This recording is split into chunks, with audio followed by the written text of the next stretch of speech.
नमस्ते। Money capital channel में आप सबका स्वागत है। अगर आपने पहली बार इस चैनल को विजिट किया है तो इस चैनल को सब्सक्राइब कीजिए, साथ ही में बेल आइकॉन प्रेस करके ऑल सेक्शन पर क्लिक करें ताकि आपको शेयर मार्केट रिलेटेड अपडेट जानकारी मिल सके। तो आज हम इस वीडियो में राजरत्न ग्लोबल इस कंपनी ने जो स्टॉक स्प्लिट की अनाउंसमेंट की है तो उसके बारे में इस वीडियो में इंफॉर्मेशन देखेंगे। और इस कंपनी का शेयर हमें स्टॉक स्प्लिट के लिए या फिर इन्वेस्टमेंट के लिए खरीदना चाहिए तो उसके लिए हम कंपनी की जो profit loss statement, recently quarter result और कंपनी की बैलेंस शीट कैसे है तो उन सब के बारे में इंफॉर्मेशन देखेंगे। और उसके बाद हम यहाँ पर डिसीजन ले सकेंगे कि हमें इस कंपनी का शेयर स्टॉक स्प्लिट के लिए या फिर इन्वेस्टमेंट के लिए खरीदना चाहिए या फिर नहीं। तो राजरत्न ग्लोबल वायर इस कंपनी के आज के दिन हम देखेंगे तो मतलब 28 जनवरी 2022 को इस कंपनी की जो बोर्ड ऑफ डायरेक्टर्स की मीटिंग यहाँ पर बहुत सारे सब्जेक्ट को लेकर होने वाली थी। तो यहाँ पर हमें इस मीटिंग में स्टॉक स्प्लिट के लिए तो उसके रिलेटेड हमें एक अनाउंसमेंट होते हुए देखने को मिली है।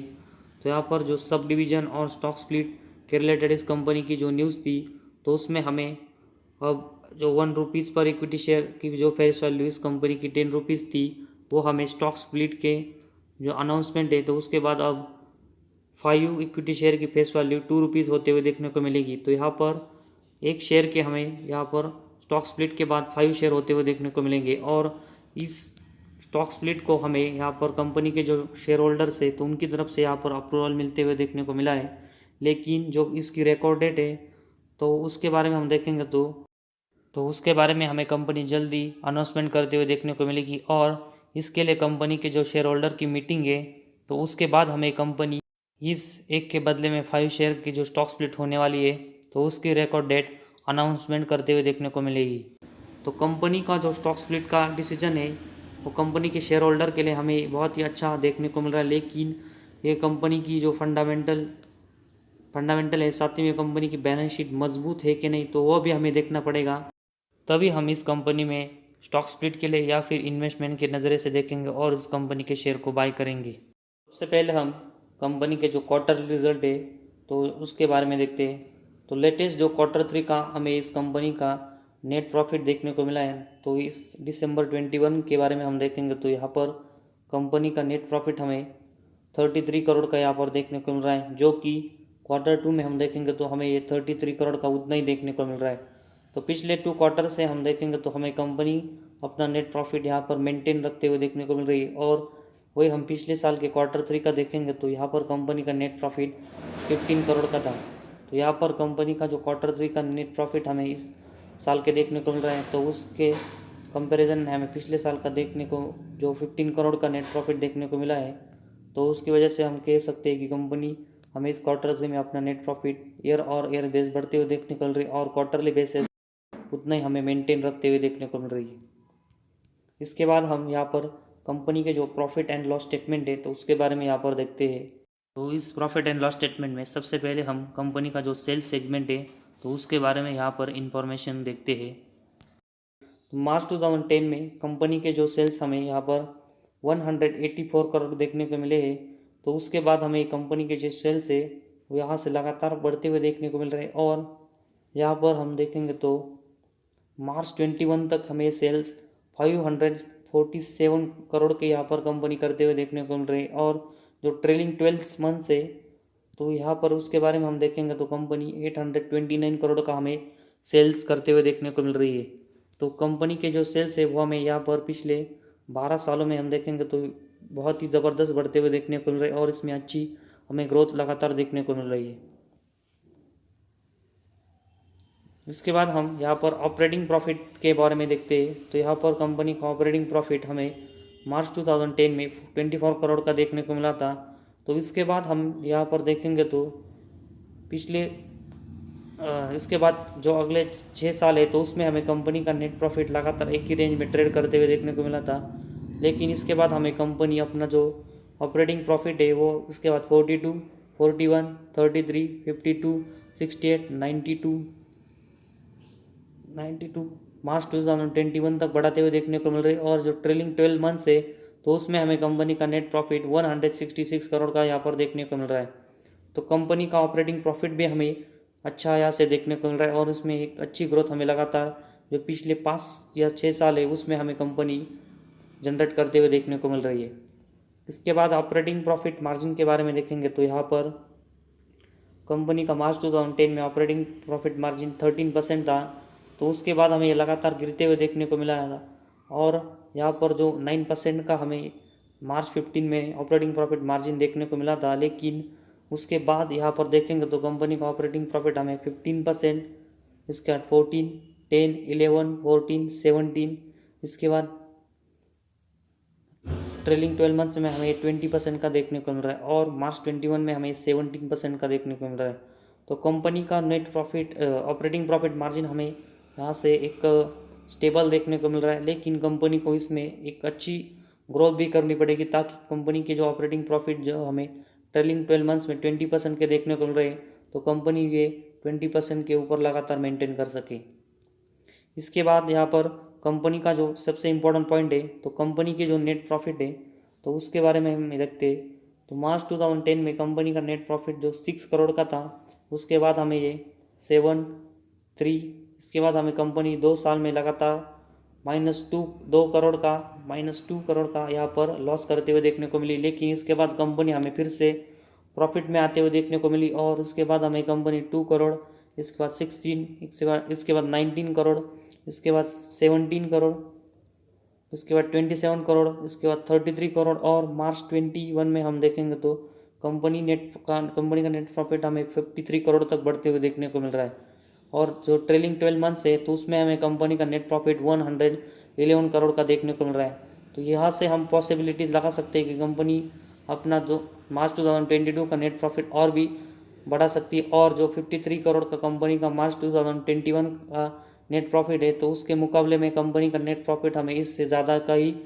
मार्च 2022 में देखने को मिलेगा। तो यहाँ पर कंपनी का जो नेट प्रॉफिट है वो हमें कंपनी लगातार पिछले 6-7 सालों में बढ़ाते हुए देखने को मिल रही है और कंपनी के नेट प्रॉफिट में हमें अच्छी ग्रो यहाँ से देखने को मिल रही है। इसके बाद अर्निंग पर शेयर के बारे में देखेंगे तो मार्च 2010 में जो कंपनी का अर्निंग पर शेयर था वो हमें 6 रुपीज़ के आसपास देखने को मिला था। उसके बाद हमें ये 6, 3, इसके बाद लगातार 2 साल हमें ये माइनस में देखने को मिला, इसके बाद हमें फिर से प्लस में आते हुए देखने को मिला और इसके बाद हमें एक अर्निंग पर शेयर में यहाँ से एक अच्छी ग्रोथ देखने को मिली है और मार्च 21 में यहाँ पर हमें ये 52 करोड़ का देखने को मिला था और ये 52 रुपीज़ का देखने को मिला है और ट्रेलिंग 12 मंथ्स में हमें ये 108 तक जाते हुए देखने को मिला है और ये जो ट्रेलिंग 12 मंथ्स में हमें कंपनी का EPS बढ़ते हुए देखने को मिल रहा है, तो उससे हम पॉसिबिलिटी लगा सकते हैं कि मार्च 22 में हमें कंपनी का अर्निंग पर शेयर भी बहुत ही ज़बरदस्त ग्रोथ होते हुए देखने को मिलेगा। इसके बाद हम कंपनी के जो डिविडेंड का सेक्शन है तो उसके बारे में देखेंगे तो पिछले 5 या 6 साल में हम देखेंगे तो कंपनी भी अपने शेयर होल्डर को हमें अच्छा डिविडेंड भी देते हुए देखने को मिल रही है। तो कंपनी के जो प्रॉफिट एंड लॉस स्टेटमेंट है तो उसमें हमें कंपनी के जो यहाँ पर सेल्स, इसके बाद कंपनी का ऑपरेटिंग प्रॉफिट मार्जिन और कंपनी का जो नेट प्रॉफिट है तो उसमें हमें कंपनी शानदार लगातार पिछले 6 सालों में ग्रोथ करते हुए देखने को मिल रही है। उसके बाद हम कंपनी का जो बैलेंस शीट है तो उसके बारे में यहाँ पर देखते हैं। तो कंपनी की बैलेंस शीट में यहाँ पर हम कंपनी के जो रिज़र्व है तो उसके बारे में यहाँ पर देखते हैं। तो कंपनी के रिज़र्व हमें यहाँ पर मार्च 2010 में जो 39 करोड़ के देखने को मिले थे, तो उसके बाद हमें ये रिज़र्व लगातार बढ़ते हुए देखने को मिले और इसमें शानदार ग्रोथ होती हुई देखने को मिली है और सितंबर 21 में हमें ये रिज़र्व कंपनी के 257 करोड़ के होते हुए देखने को मिले। तो कंपनी के रिज़र्व हमें लगातार यहाँ से बढ़ते हुए देखने को मिल रहे हैं और इसके कंपैरिजन में हम यहाँ पर कंपनी के बोरोइंग्स देखेंगे तो यहाँ पर मार्च 2010 में कंपनी के ऊपर जो 89 करोड़ का बोरोइंग्स था वो हमें कंपनी का लगातार बढ़ते हुए देखने को मिला है, लेकिन अगर जो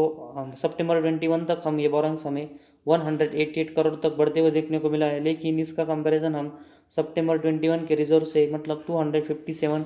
करोड़ से करके देखेंगे तो यहाँ पर हम कह सकते हैं कि कंपनी अपने ऊपर का कर्जा कभी भी कम कर एक डेट फ्री कंपनी फ्यूचर में हमें बनते हुए देखने को मिल सकती है।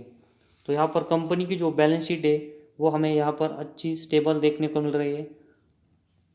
इसके बाद कंपनी के जो नेट कैश फ्लोज है तो उसके बारे में यहाँ पर हम इंफॉर्मेशन देखते हैं। तो कंपनी के जो cash from operating activity, cash from investing activity और कैश फ्रॉम फाइनेंसिंग एक्टिविटी है, तो उनको जो मिलाकर जो कंपनी का नेट कैश फ्लो है, तो यहाँ पर हमें ये मार्च 21 में 3 करोड़ का देखने को मिल रहा है। और इससे पहले हम देखेंगे तो कंपनी का जो नेट कैश फ्लो है हमें लगातार प्लस या माइनस में जाते हुए देखने को मिल रहा है। तो कंपनी को इसमें मतलब इस कंपनी का जो नेट कैश फ्लो है तो उसमें अच्छी खासी ग्रोथ करनी पड़ेगी, ताकि कंपनी के परफॉर्मेंस में भी हमें फ्यूचर में अच्छी खासी इम्प्रूवमेंट हो और कंपनी लगातार हमें अच्छा खासा परफॉर्मेंस इस नेट कैश फ्लो में देती रहे। इसके बाद यहाँ पर कंपनी के जो शेयर होल्डिंग पैटर्न है तो उसके बारे में हम देखते हैं। तो यहाँ पर कंपनी का जो दिसंबर 21 के बारे में हम देखेंगे तो कंपनी के प्रमोटर के पास हमें 65% के शेयर देखने को मिल रहे हैं। तो कंपनी के प्रमोटर के पास एक स्ट्रॉन्ग शेयर होल्डिंग हमें दिसंबर 21 में यहाँ पर देखने को मिल रही है। इसके बाद यहाँ पर हम FIs के बारे में देखेंगे तो इनके पास हमें यहाँ पर दिसंबर 21 में लगभग 0.01% की शेयर होल्डिंग देखने को मिल रही है, जो कि ना के बराबर है। लेकिन सितंबर 21 के मुकाबले में हमें दिसंबर 21 में यह अपनी शेयर होल्डिंग हमें इस कंपनी में बढ़ाते हुए देखने को मिल रहे हैं। इसके बाद DIs के पास हमें इस कंपनी की 8.55% की शानदार शेयर होल्डिंग देखने को मिल रही है और पब्लिक के पास हमें 26.44% की शेयर होल्डिंग देखने को मिली है। तो यहाँ पर कंपनी के प्रमोटर से लेकर FIs, DIs और पब्लिक के पास इस कंपनी के हमें शेयर होल्डिंग देखने को मिल रही है। तो एक कंपनी के लिए एक पॉजिटिव न्यूज़ है। और साथ ही में इस कंपनी का जो क्वार्टरली मतलब इस क्वार्टर 3 का रिजल्ट है वो भी हमें क्वार्टरली बेसिस अच्छा बढ़ते हुए देखने को मिल रहा है। और कंपनी के जो प्रॉफिट एंड लॉस स्टेटमेंट है तो इस प्रॉफिट एंड लॉस स्टेटमेंट में कंपनी हमें हर सेगमेंट में यहाँ से ग्रोथ करते हुए देखने को मिली। और कंपनी की जो बैलेंस शीट है तो उसमें भी यहाँ पर अच्छी देखने को मिल रही है। और कंपनी के जो शेयर होल्डिंग पैटर्न है तो वो भी हमें यहाँ से अच्छे देखने को मिल रहे हैं। तो जैसे हमें कंपनी के परफॉर्मेंस देखने को मिल रहे हैं तो उसी वजह से हम स्टॉक स्प्लिट के लिए इस कंपनी के शेयरों में बाई कर इन्वेस्टमेंट कर सकते हैं। और जैसे कंपनी की ग्रोथ हमें लगातार बढ़ती हुई देखने को मिलेगी तो उसी तरह हमें स्टॉक स्प्लिट का या फिर कंपनी में हम अगर इन्वेस्टमेंट करते हैं तो उसका भी फ़ायदा हमें फ्यूचर में होते हुए देखने को मिलेगा। तो कंपनी की परफॉर्मेंस में हमें जैसे ग्रोथ देखने को मिल रहा है तो उसी वजह से हमें राजरत्न ग्लोबल कंपनी में इन्वेस्टमेंट के लिए या फिर स्टॉक स्प्लिट के लिए दोनों के लिए हम इसमें बाई करेंगे तो हमें यहाँ पर फ्यूचर में फ़ायदा ही होते हुए देखने को मिलेगा। तो आज हमारे इस वीडियो में बस इतना ही। अगर आपको हमारा वीडियो पसंद आया तो इस चैनल को ज़रूर सब्सक्राइब कीजिए।